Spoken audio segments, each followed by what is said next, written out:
Inicialmente, eu agradeço a oportunidade de poder falar alguma coisa sobre o Exército Brasileiro. Quero destacar aqui o Dr. Orvali, Dr. Thompson Flores, Dr. Ricardo, Dr. Cândido, Dr. Márcio, que é o diretor da escola, Dr. Gebran, que a gente já lhe conhece, eu agradeço muito a oportunidade de poder falar alguma coisa. E nós temos muitas coisas em comuns, operadores da justiça e os militares. Nós somos instituições do Estado Nacional Brasileiro. Nós não somos instituições de governo. Os governos passam, os governos mudam, mas o Estado permanece. Tá bem? Isso é a primeira coisa que eu quero deixar bem claro a todos os senhores e senhoras aqui presentes. Então, eu sou um agente do Estado Nacional. Governos, temos governos de um partido, de outro, temos militares que trabalham no governo, hoje temos militar no governo, sempre tivemos. Eu vou dar um exemplo de dois presidentes que foram militares. Juscelino Kubitschek, tenente, médico do Exército. João Goulart, segundo tenente R2 de cavalaria formado aqui pelo CPR de Porto Alegre. Tá ok? Então vamos lá. Eu vou falar algumas coisas da nossa profissão. Vou citar mais ou menos a história do Exército, como é que ocorreu tudo isso. E depois eu vou falar da profissão militar, que eu acho que nós temos que tratar disso. Nós não somos melhores nem piores, os militares. Nós temos coisas diferentes. A nossa profissão é diferente. Inicialmente aqui eu vou passar algumas imagens aqui. Eu tenho um filmete aí de 2 minutos sobre imagens do Comando Militar do Sul. Então, por favor.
Somewhere there's a paradise where everyone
Tá bem. São imagens aqui do Comando Militar do Sul, para que os senhores vejam alguma coisa do Exército. Mas eu vou tratar agora, eu vou passar para vocês a história do Exército Nacional. Quando é que surgiu o Exército? 1648, na Batalha de Guararapes, quando pela primeira vez índios, brancos e negros se uniram para expulsar a Companhia das Índias Ocidentais. Às vezes eu brinco, é a primeira grande multinacional que apareceu. Mas então eles se uniram e expulsaram os invasores. E aí surge o Exército Nacional, de gente nossa, não de gente portuguesa. E nós vamos vendo o Brasil, como é que se desenhou esse mapa do Brasil. Como é que foi desenhado? Quem é que desenhou o mapa do Brasil? O que é o Brasil hoje? A maior parte foi pelas armas. Foi pelo tiro de canhão, pelo planchaço de espada, pela pata de cavalo, que se expandiu toda essa fronteira. Temos algumas fronteiras que foram pela diplomacia, mas a maioria delas foi pela força das armas de um exército nacional. E o Exército tem uma presença marcante em todos os grandes eventos do Brasil. Nós não podemos esquecer disso. Então, quando eu falo da liberdade do povo, começa com o quê? Com a Inconfidência Mineira. Um alferes, um aspirante oficial de cavalaria a Tiradentes. A independência do Brasil, a proclamação da República, a força das armas, força do povo em armas. A luta pela soberania nacional, quando a gente vê que o Exército combate vou chamar os invasores, os piratas, os invasores franceses, ingleses, a luta contra os espanhóis, os realistas. E aqui o nosso estado é onde mais nós tivemos combates. Aqui metade desse Rio Grande era espanhol. Um pedaço do Uruguai era do Império Brasileiro. E aqui se travou pelas armas. E temos aqui vários heróis nacionais que são nascidos no Rio Grande, estão enterrados aqui no Rio Grande, pela força das armas.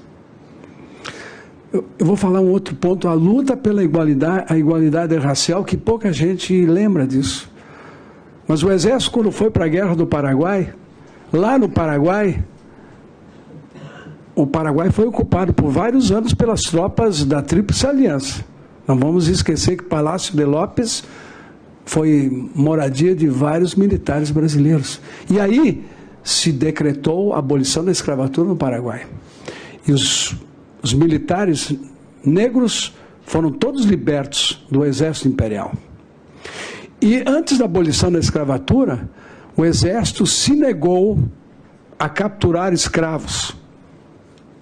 O Exército não ia ser capitão do mato para capturar escravos. Isso também foi algo que ocasionou a abolição da escravatura. E os índios? O Marechal Rondon, que foi indicado por Prêmio Nobel da Paz também, e ele que estendeu as linhas telegráficas por esse Brasil, criou a FUNAI e protegeu os índios.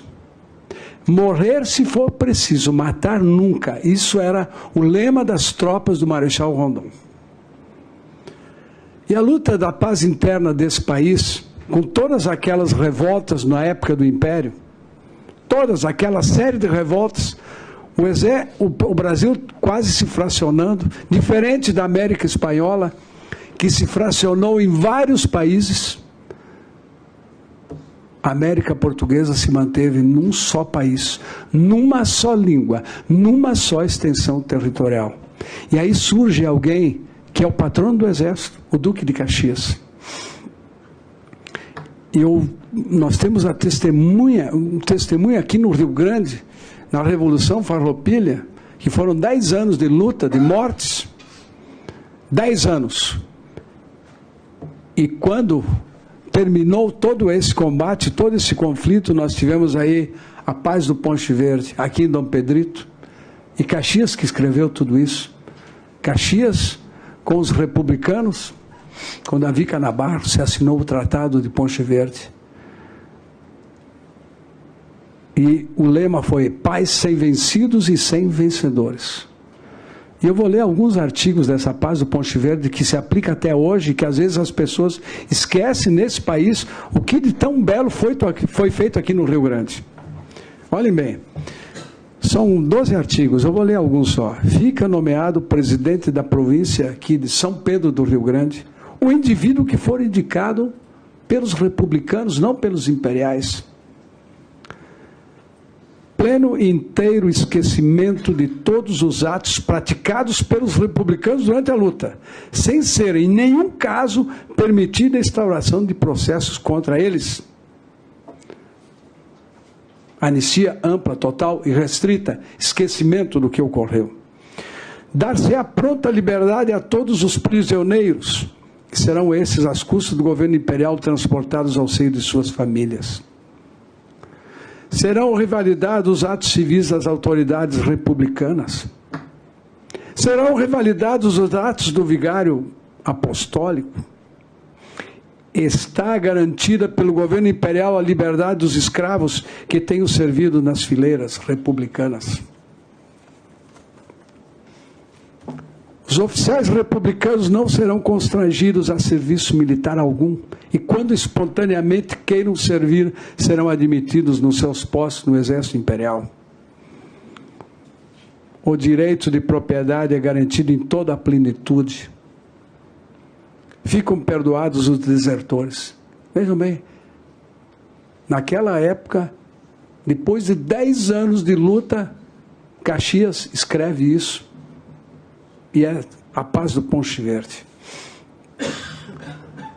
O Exército participa depois da proclamação da República. Tivemos um evento terrível em Canudos e depois o Exército vai para a Primeira Guerra Mundial. Pouca gente sabe disso, que as Forças Armadas participaram da Primeira Guerra Mundial. E depois da Segunda Guerra Mundial, onde 25 mil homens do Exército, muitos gaúchos, foram para a Itália, cerca de quase 500 morreram na Itália, e a Marinha perdeu também outros tantos, a Marinha de Guerra, e lá eles foram defender a democracia. Lá eles foram combater o fascismo, o nazismo, realmente foram combater.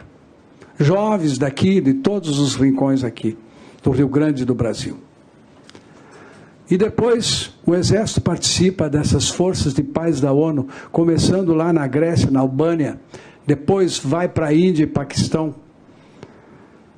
e depois o Batalhão Suez, que muitos gaúchos participaram, cerca de 6 mil, 10 anos na faixa de Gaza. E depois disso, na República Dominicana, aliás, a saída espanhola é um problema. Antes tivemos força de paz na República Dominicana, 4 mil homens comandados pelo Brasil. E depois agora tivemos no outro lado da ilha espanhola, que é o Haiti, também comandados por brasileiros. Foram 37 mil militares brasileiros no Haiti. E outros conflitos, Angola, Moçambique, Timor-Leste, Peru e Equador, e tropas que estão fazendo desminagem na Colômbia, na Nicarágua, trabalhando há muitos anos, trabalhando em desminagem, porque muitos conflitos se colocaram-se muitas minas, que isso é um efeito colateral muito violento para a população civil e crianças principalmente. E hoje nós temos um general que comanda a maior força de paz na África, lá no Congo, são 22 mil militares, comandados inicialmente pelo general Santos Cruz e agora pelo general Elias. Só para saber, no Congo foram mais de 5 milhões de mortos naquele país. E é um general brasileiro que comanda toda aquela força. Outro detalhe aí que vamos falar, a luta pelo desenvolvimento nacional do Exército. O movimento do petróleo é nosso, começou, estradas, rodovias, ferrovias, portos, aeroportos, já construímos quase 30 mil quilômetros de rodovias. E pasmem, aqui numa entrevista, numa rádio aqui, um ouvinte perguntou se o Exército tinha capacidade para construir uma estrada, porque estamos aqui na duplicação da BR-116. Será que alguém que construiu mais de 30 mil quilômetros tem capacidade. Mais de 3 mil quilômetros de ferrovias nesse país. Todo o tronco sul foi construído pelo Exército. E a última ferrovia foi aqui, a Ferrovia do Trigo, onde está o viaduto mais alto das Américas. São 13 túneis. O viaduto mais alto das Américas foi projetado aqui em Porto Alegre, junto com a Universidade Federal. Capitão Calazans era capitão, hoje é general. Então nós temos expertise, sim, muita expertise com ferrovias, rodovias. E estamos aqui pegando essa obra aí, estamos fazendo o nosso trabalho. Lá no Nordeste, a Operação Pipas, nós distribuímos diariamente água para 2 milhões de pessoas. 2 milhões de pessoas recebem água pelo Exército, diariamente. E a presença na Amazônia? A presença na Amazônia, temos 22 mil militares. Eu posso falar aqui um dia inteiro sobre a Amazônia, que fui o comandante militar da Amazônia antes de chegar aqui em Porto Alegre e comandar o Sul. Lá onde o Estado não está presente, o Exército está presente. Lá o Exército abriga a todos, inclusive os operadores da Justiça. Os juízes federais, estaduais, os promotores, procuradores. Quando vão para um município daqueles, eles ficam abrigados numa instalação militar, que lá tem segurança. Lá tem alguém que os abrigue. Esse é o nosso exército de hoje. É o exército de ontem, é o mesmo de hoje. A mesma missão, os mesmos ideais, a mesma ética, os mesmos compromissos. Isso o pessoal tem que entender. É um exército formado por homens e mulheres que desde o primeiro dia, quando entram num quartel, vão conhecer o regulamento. Nós vivemos todo o tempo por baixo do regulamento da lei. Então, eu costumo falar que o Exército cumpre com a lei e faz cumprir com a lei. E ninguém nesse país está acima da lei. Então, isso é importante que os senhores também entendam que nós somos legalistas. E o Exército, ele é o guardião desse livro aqui, da Constituição Federal. Temos um compromisso. Se os senhores forem lá no meu posto de comando, lá no escritório, né, doutor Thompson, que a gente fala, né, doutor? Lá tem a Constituição Federal. Tá bem? E esse exército? Será que esse exército tem um grau de confiança com a população? Será? Eu vou dizer que eu acho que tem. Porque eu estou com um dado aqui do Datafolha, de 8 de julho, em que 80% dos entrevistados têm confiança no seu exército, nas Forças Armadas. Mas tem confiança por causa das nossas armas? Por causa dos nossos vetores, dos nossos carros de combate? Não. Eles têm confiança por causa das pessoas que integram as Forças Armadas. Disso eu tenho a certeza absoluta.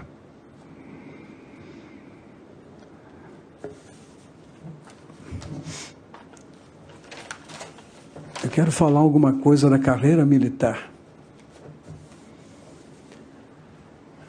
Desde o primeiro dia, quando a gente entra no Exército, então é apresentado um regulamento, regras de todo tipo. Nós somos, alguns dizem, os militares são bitolados. Pode ser que sim.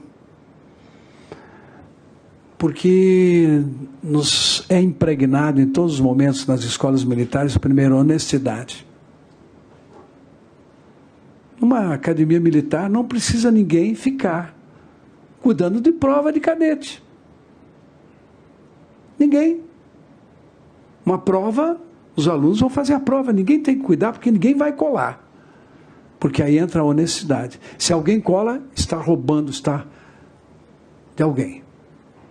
Então começa por aí.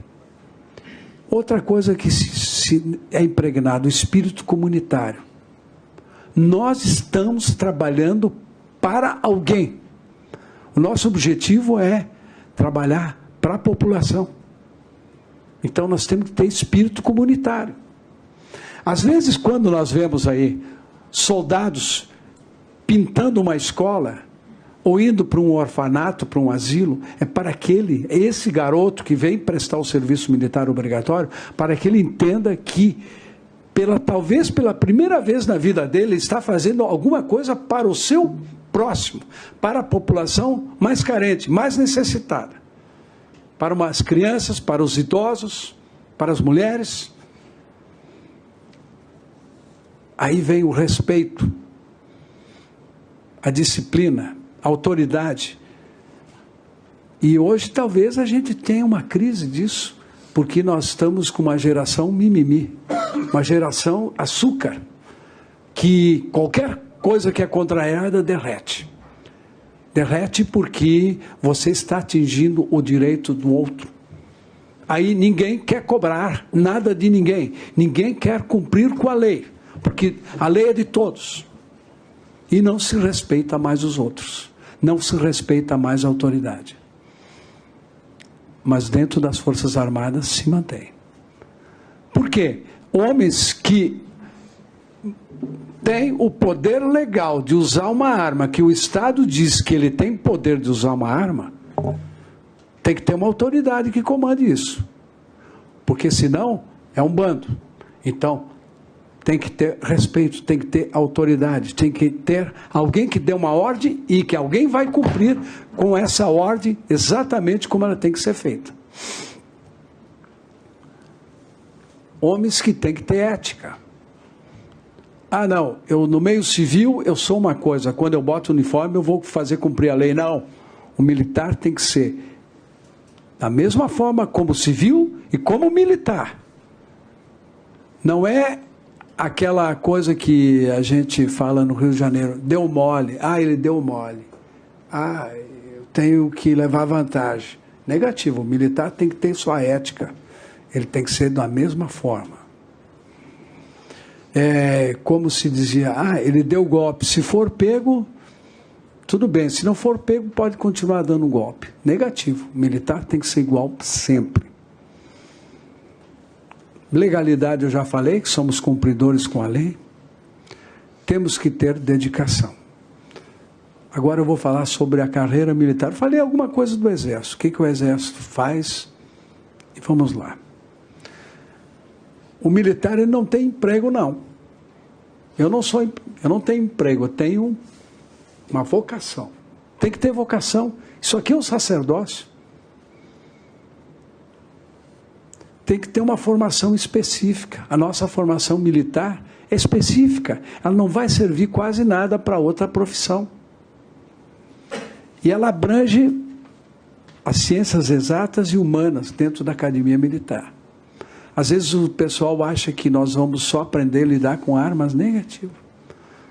O cadete vai passar ciências exatas, ele vai aprender mecânica, cálculo diferencial, integral, vetorial, geometria descritiva, balística, mas ele também vai ter a sua cadeira de filosofia e psicologia.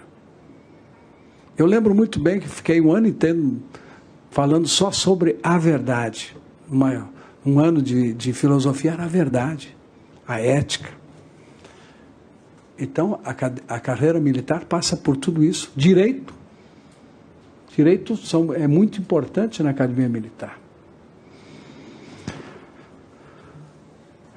Nós temos, a nossa profissão é diferente, temos restrições dos direitos trabalhistas. Então eu pedi aqui para o doutor Orvalli, que nós temos na Constituição, no artigo 7º, temos direitos do trabalhador, né? São 38 parágrafos, se não me engano, deixa eu ver aqui.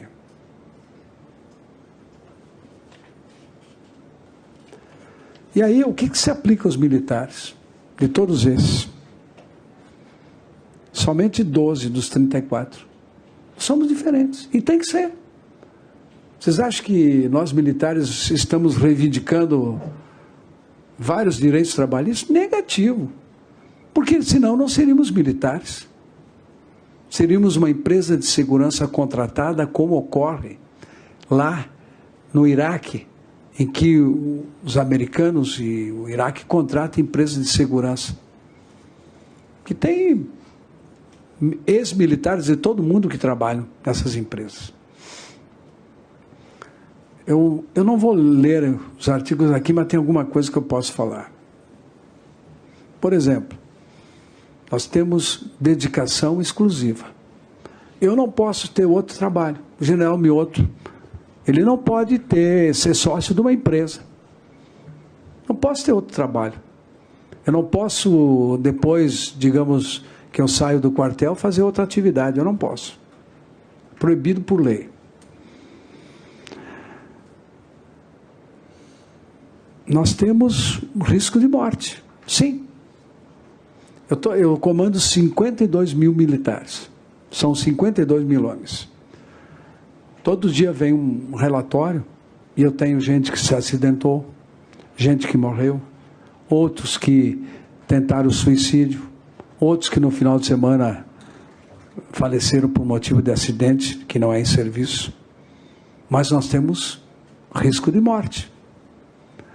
Se um militar nosso é piloto de um helicóptero, ele voa em condições muito mais difíceis do que um piloto de helicóptero de uma empresa normal.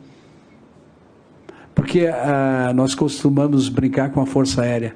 O operador de radar da Força Aérea, ele trabalha de modo que os aviões fiquem próximos. E aqui no Salgado Filho, o operador da torre, ele trabalha para que os aviões fiquem distantes, não se choquem. Não, nós, as Forças Armadas, é para que eles operem próximos. É isso? É o risco. O vigor físico. Os senhores acreditam que eu tenho que fazer teste físico? Aqui, corrida, flexão de braço. Eu, com 64 anos. E às vezes eu me saio melhor do que algum major por aí, viu? Né? Então, vejam bem, temos que ter vigor físico. E aí entra a questão que até pega com vocês. Às vezes alguém entra na justiça porque acha que ele é diferente, que ele não precisa fazer um teste físico, ou... Eu vou dar um exemplo para vocês. Na Força Aérea, o piloto, o cadete, eles vão medir o osso, o fêmur aqui. E se for mais de tantos centímetros, ele não pode entrar na academia da Força Aérea. Mas por que isso? Se um juiz, vocês vão olhar, isso é um absurdo. O que tem que ver com o comprimento de um osso uma profissão? Tem. Por quê? Porque ele vai pilotar um avião, e esse avião, a hora que ejetar o assento no acidente, vai bater com o joelho, e ele vai se quebrar todo e não vai ejetar, vai ter um problema, ele vai morrer. Então, são coisas, particularidades da nossa profissão. Não, obrigado. Vejam bem, são coisas... É assim a nossa profissão. E aí tem o peso, o índice de gordura. Ele vai conseguir subir numa corda, ele vai conseguir ser um paraquedista, sabendo que, se ele tiver que fazer uma aterragem na água, ele vai ter que, no momento, soltar o seu tirante e vai ter que segurar com o braço o paraquedas. Então é assim, a nossa profissão tem essas coisas. E as mulheres e os homens? O teste das mulheres é um pouco diferente, e tem que ser. Mas elas vão ter que atirar com o mesmo fuzil. Não tem fuzil para mulher. Não tem mochila para mulher. A mochila que carrega. É igual. Então vejam bem a particularidade. A profissão militar. E o tempo de serviço de homens e mulheres é o mesmo para se aposentar. Agora vai para 35 anos. Homens e mulheres. As igualdades são para homens e mulheres. O tempo de serviço, o interstício para promoção é igual. Tá bem? Vocês aí que são mulheres é dessa forma. É diferente nos outros exércitos do mundo? Não. Aliás, no exército americano, o uniforme de mulher é igual ao de homem. Aqui que é diferente, é mais feminino. É mesmo. A mobilidade geográfica. O Exército, quando a gente entra no Exército, a gente está sujeito à transferência. Porque o Exército é nacional. Então, alguém é transferido de Porto Alegre, vai para Coxim, no Mato Grosso. De Coxim vai para São Gabriel da Cachoeira. E de São Gabriel da Cachoeira vai para o Rio de Janeiro. Porque o Exército é nacional. E às vezes nós temos unidades que tem pouca gente e temos que colocar mais gente na Amazônia, mais gente no Nordeste. Tem que sair muita gente de um lugar para o outro. E aí vocês vão ver que vocês recebem aí, às vezes, alguém que não pode ser transferido. Que acha que não pode, mas o colega do lado pode, ele não pode. Mas o Exército também ele dá uma chance para isso. Qualquer militar pode não concordar com a transferência e vai fazer um documento que vai chegar no comandante do Exército. Mas às vezes esse militar ele acha que ele vai entrar na justiça e vai ganhar uma liminar e ele não vai. E assim, a lei é assim. E nós vamos cumprir com a lei. Mas é difícil. Como é que a gente explica para o outro militar que ele pode ser transferido e aquele não pode? Se quando o cara entrou na escola militar, ele sabia que podia ser transferido para qualquer lugar desse país. Tá bem? Eu já fui transferido para... Eu cheguei da Academia Militar, foi para Passo Fundo, uma cidade maravilhosa na época. Minha primeira transferência. E ó, eu sou o primeiro lugar da turma. Sou o primeiro lugar da turma. Fui transferido para Quaraí. Quaraí. E foi muito bom, foi excelente. Fizemos o nosso trabalho, fizemos muitas amizades. A outra, disponibilidade permanente. É o 24/7. Tem horário de expediente? Tem, está marcado lá que no QG do CMS começa às 8 horas.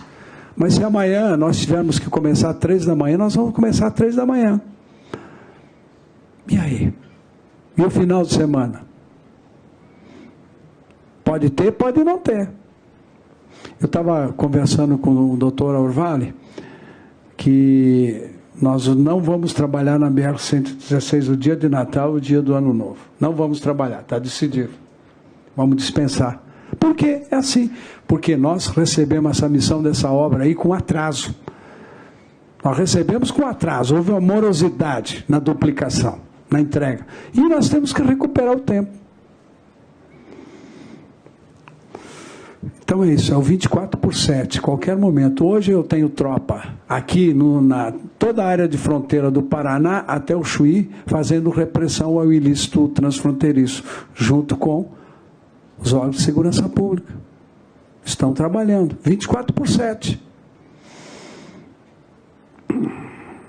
Proibição de atividade política. Militar não pode ter atividade política. Aqui no Rio Grande do Sul nós temos um deputado aí que é um tenente-coronel. O ano passado eu assumi o comando militar do Sul e me falaram assim: o tenente-coronel fulano vai se candidatar a deputado. Eu chamei ele lá no meu PC, eu não conhecia. Eu disse para ele: se você entregar um santinho aqui dentro do QG, eu vou te prender. Você está preso, entendeu? Eu posso te prender e depois você vai responder aí. Posso até te dar um auto de prisão em flagrante aí para ti. Sim, senhor. Você candidatou é deputado. E ele sabe disso. Até hoje eu brinco com ele. Lembra quando eu te falei isso? Então, não tem atividade política. Ah, mas está cheio de militares no governo. O presidente era capitão, o vice-presidente era o general, está cheio de ministro militar. Sempre teve isso. Agora, assim, a gente também manipula os dados. Hoje eu vi, acho que na Folha de São Paulo, que tem um ministério que tem 983 militares. Os senhores sabiam disso? Tem? Tem sim. O GSI. Quem faz a segurança todas as instalações presidenciais dos ex-presidentes, inclusive a presidente Dilma aqui em Porto Alegre, aqui eu tenho 6 sargentos que trabalham com ela, ou 4 sargentos. Sim, é normal. Sim, tem direito à segurança, ao apoio, motorista. Por que não? Então, esses militares que estão lá nesse ministério, no GSI, eles fazem toda a segurança do palácio, toda aquela parte. Normal, sempre foi assim. Então, se manipula dados também. Mas o militar não pode ter sindicato também, não pode fazer greve. Militar do Exército, da Marinha, da Força Aérea, não tem isso, não pode. E como é que nós vamos reivindicar um aumento, alguma coisa, sei lá? Não tem como. Só o comandante pode fazer isso. O comandante com o ministro da Defesa. Consequência para a família dos militares. Como é que é? O cara é transferido com a família, com os filhos. Eu vou dar o meu exemplo. É muito simples. Eu tenho 2 filhos. Uma menina e um menino. Hoje já não são tão meninos, né? Ela é médica e ele é capitão. Cada 2 anos, no mínimo, eles trocaram de escola. Cada 2 anos trocaram de escola. A minha mulher era professora aqui do estado. Vamos para o Distrito Federal, como é que vai trabalhar? Rio de Janeiro, Manaus. Acabou a profissão. Agora vamos lá, vou dar outros exemplos. Lá em São Gabriel da Cachoeira, na Cabeça do Cachorro, o senhor conhece lá, né? Uma médica lá, uma médica obstetra, o marido dela advogado. Foi do Rio de Janeiro para lá. Como é que ele... que ele vai trabalhar de advogado em São Gabriel da Cachoeira? Não tem como. Acabou a profissão dele.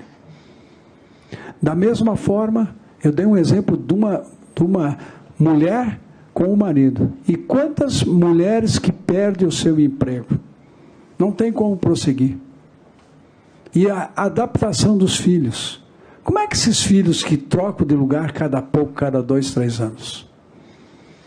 E aí nós vemos que muitas vezes os militares vão transferidos para um lugar para o outro e deixam os filhos num lugar.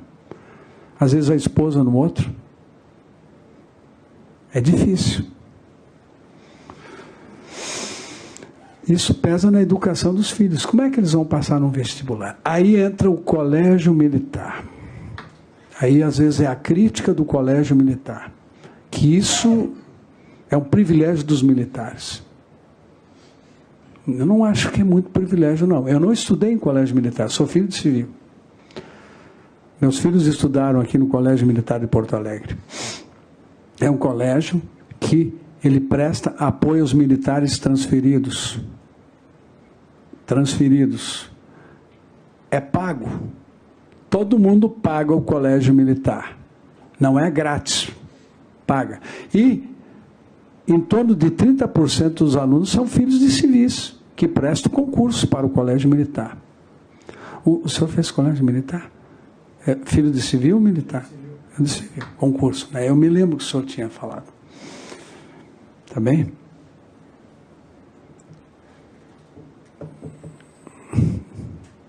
Outra coisa, formação do patrimônio nosso.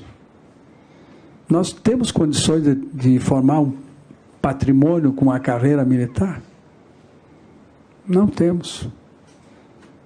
Mínimo, do mínimo mesmo, mínimo minimoro. É quase impossível alguém amelhar recursos para formar um patrimônio. Por quê? Porque dentro do quartel todo mundo sabe quanto se ganha. A diferença do sargento para o coronel não é tão grande assim. Então, é uma dificuldade, porque não se pode ter outro emprego, não se pode ter outra atividade. Às vezes, a esposa é prejudicada com tudo isso. E aí vem até outra coisa, relações do núcleo familiar. Como se a gente é muito transferido para todos os lugares, muita transferência, fica aquela dificuldade dos irmãos, dos primos, terem aquele relacionamento familiar que é muito salutar para todas as famílias. Aí vamos falar do direito trabalhista. Hora extra, não tem. Folga, não tem.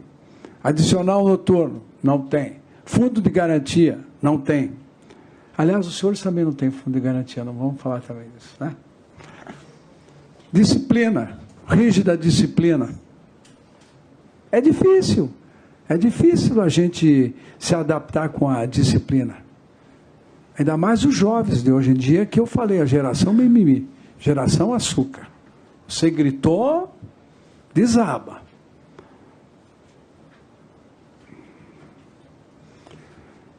Aí eu vou falar da Previdência. O senhor sabe que os militares aposentados, vou chamar assim, eles continuam contribuindo para a Previdência? Desde sempre? Desde sempre. O militar se aposenta e continua contribuindo.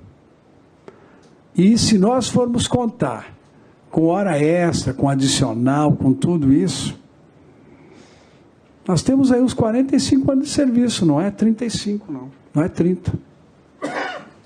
E a nossa contribuição, como o pessoal contribui na ativa, com a reserva, a gente contribui muito mais de 60 anos, ao invés de 30. Tem que fazer essa conta. Agora, a nossa Previdência, ela, na época do Império, nós tínhamos uma caixa de previdência dos militares. E daí, em 1960, o governo federal acabou com todos os institutos de previdência que tinha na época e nos colocou dentro da Previdência da União. Então, é por isso que é uma grita dos militares, é isso. Estou quase terminando aí. Vamos falar outra coisa de cota. Às vezes tem questionamento de cota. Tu vai falar sobre essas coisas? Não? Eu só vou dar um exemplo aqui. Problema de cota. Então vamos primeiro, eu vou dar o concurso da escola de cadetes, que seria a universidade. Esse concurso de agora nós temos 450 vagas, 43 mil inscritos. Homens 33 mil para 320 vagas. São 103 candidatos por cada vaga e tem 80 vagas de cota. Aí fica 91. Baixa de 103 para 91. Femininos temos 10 mil, 40 vagas femininas e 20 por cota. 40, isso dá, as vagas femininas dá 268 por vaga e na cota 229 por vaga. Muito bem. Na Academia Militar, hoje seria 20%, é isso? A cota racial? Na Academia Militar hoje, que esse é o primeiro ano que vai entrar a cota nas escolas de cadetes, nós temos 35% dos cadetes são afro-brasileiros. Estamos acima da cota. 15% a mais, tá bem? É isso aí, esse é o dado comprovado. O cara que se declara afro-brasileiro. Eu prefiro usar esse termo afro-brasileiro do que afrodescendente. Eu acho que eles são brasileiros, né? Afro-brasileiro. Na escola de sargentos, nós temos aí 107 mil inscritos para 1.000 vagas. É a mesma proporção, mais ou menos. 100 por vaga masculino e 200 feminino. Nas escolas de sargentos, nós temos que se declaram afro-brasileiros 65%. E temos que seguir a cota de 20%. Para quê? Não, para quê não? Eu não vou discutir, não posso. Então, nós estamos seguindo, porque hoje o brasileiro, olha, branquinho que nem eu não vai ter mais. Não vai ter mais que nem eu aqui, branquinho assim. Mioto, casado com família de italiano, minha mulher também, não vai ter mais isso. Agora, nós estamos seguindo com a lei. Então, só para os senhores saberem que é dessa forma aí. Tá ok? Eu quero deixar assim para vocês muito bem claro que o Exército cumpre com a lei. O Exército é legalista. Nós, em operações militares, no Rio de Janeiro, na Amazônia, sempre solicitamos um procurador da Justiça Militar para acompanhar a tropa. Sim.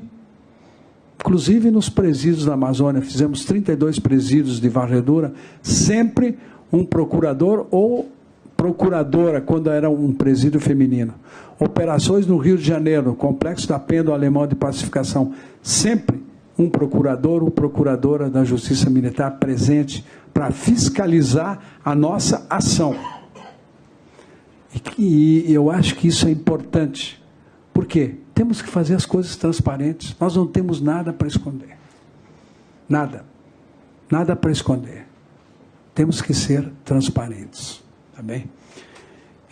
Eu queria agora passar... Eu tenho mais alguns minutos? À vontade, general. Segura aí. Eu tenho um filmete do que é o Comando Militar do Sul. Para os senhores terem uma ideia do que é esse comando. É um filmete rapidinho aqui. Tá bem? Pode passar.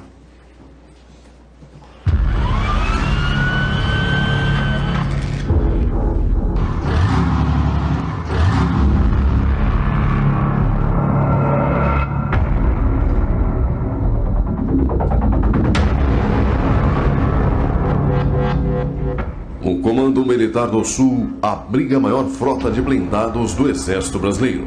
São 90% dos veículos blindados do país. Esse grande comando da Força Terrestre é integrado por organizações militares situadas nos estados do Rio Grande do Sul, Santa Catarina e Paraná. O Comando Militar do Sul, com sede na capital gaúcha, destaca-se como a elite do combate convencional e tem como principal missão manter a soberania na área estratégica sul do Brasil. Com um total de 52 mil militares, o Comando Militar do Sul tem 1/4 do efetivo total do Exército Brasileiro. Esses bravos soldados atuam nos mais de 576 mil quilômetros quadrados de área da região sul do país, que faz fronteira com Paraguai, Argentina e Uruguai. Por sua localização estratégica, o Comando Militar do Sul atua também na forma da lei, cooperando no combate aos crimes transfronteiriços e ambientais. A potência militar da região sul do país também é evidenciada por ter sob seu comando 100% da artilharia autopropulsada, 75% da cavalaria mecanizada, da artilharia e da engenharia do Exército Brasileiro. O Comando Militar do Sul associa o preparo permanente de sua tropa a ações que proporcionam benefícios para os 30 milhões de brasileiros que vivem na região sul. Contribuir para a defesa da pátria, para a garantia dos poderes constitucionais, da lei e da ordem, também são missões desse comando. Como ação subsidiária, participa do desenvolvimento nacional e de ações de defesa civil na forma da lei. Para cumprir sua nobre missão, o Comando Militar do Sul conta com 2 divisões de Exército. A 3ª Divisão de Exército, com sede em Santa Maria, no Rio Grande do Sul, e a 5ª Divisão de Exército, em Curitiba, no estado do Paraná. Conta ainda com 3 brigadas de cavalaria mecanizada, 2 brigadas de infantaria motorizada, 1 brigada de infantaria blindada, 1 brigada de cavalaria blindada, 1 brigada de infantaria mecanizada e 2 artilharias divisionárias. Ante a qualquer ameaça que se configure, cada brigada conta com pessoal, estrutura e equipamentos capazes de reforçar suas unidades militares desdobradas no terreno. Operacionalmente, o Comando Militar do Sul dispõe também de tropas diretamente subordinadas e altamente especializadas. O 3º Batalhão de Polícia do Exército tem por missão assegurar a manutenção da disciplina e da ordem, além de proporcionar segurança a autoridades e instalações militares, enquanto o 3º Regimento de Cavalaria de Guarda atua como tropa especializada em controle de distúrbios a cavalo. O 3º Batalhão de Comunicações garante as bases físicas e logísticas para a operação do sistema de comando e controle. O O Centro de Instrução de Blindados em Santa Maria tem por missão especializar militares das Forças Armadas e de nações amigas na operação de meios blindados e mecanizados e no emprego tático de frações de mesma natureza até o nível subunidade. A missão do Centro de Adestramento Sul em Santa Maria é adestrar e capacitar tropas de qualquer natureza, preferencialmente blindadas e mecanizadas, para operações com ênfase na utilização de meios de simulação. Nestas áreas de excelência, estratégias específicas são estudadas, treinadas e aperfeiçoadas, consolidando uma doutrina genuinamente nacional. A 3ª Região Militar sediada em Porto Alegre e a 5ª Região Militar em Curitiba são os grandes comandos administrativos que coordenam as atividades logísticas na região sul do país. O Comando Militar do Sul abriga ainda em sua área 3 colégios militares, em Curitiba, Santa Maria e Porto Alegre, os quais têm como objetivos principais permitir aos alunos desenvolver atitudes e incorporar valores familiares, sociais e patrióticos que lhes assegurem um futuro de cidadão cônscio de seus deveres, direitos e responsabilidades, qualquer que seja o campo profissional de sua preferência, civil ou militar. O alto nível de preparo dos soldados do Comando Militar do Sul os tornam referência no cumprimento das mais diversas missões. A atuação em operações interagências evidencia sua competência e capacidade de trabalho conjunto em prol do bem comum. Sua destacada participação também acontece em missões de paz, apoio à defesa civil, garantia da lei e da ordem, ações comunitárias, defesa de fronteiras e demais ações que associam o preparo da tropa ao apoio à população. O Comando Militar do Sul está alinhado ao processo de transformação do Exército Brasileiro e preparado para os desafios que virão. Para isso, estão em perfeita sinergia o emprego de tecnologia avançada e de profissionais altamente capacitados e motivados. Com essa estrutura, capacidade e competência, o Comando Militar do Sul garante a soberania na área estratégica sul do Brasil. Comando Militar do Sul, elite do combate convencional. Tá bem. Eu esqueci uma coisa importante aí. O problema de drogas. Tá bem? Eu acho que vocês recebem, às vezes, alguma coisa sobre isso. Quem tem o monopólio, quem tem o direito de usar uma arma municiada, não pode usar droga. Os senhores imaginam um soldado no QG, com um fuzil na mão, e que fumou maconha, e que pode disparar em pessoas inocentes? Quem tem o monopólio da violência, nós temos o monopólio da violência, não pode usar drogas. Então, eu sei que às vezes pode aparecer alguma coisa, porque tem um mínimo. Dentro do Exército não existe mínimo, porque nós temos uma responsabilidade de homens e mulheres para preservar vidas. E quem tem o monopólio de usar uma arma, que o Estado proporciona o direito, não pode ter dessa forma. Tá bem? Esse é o nosso entendimento.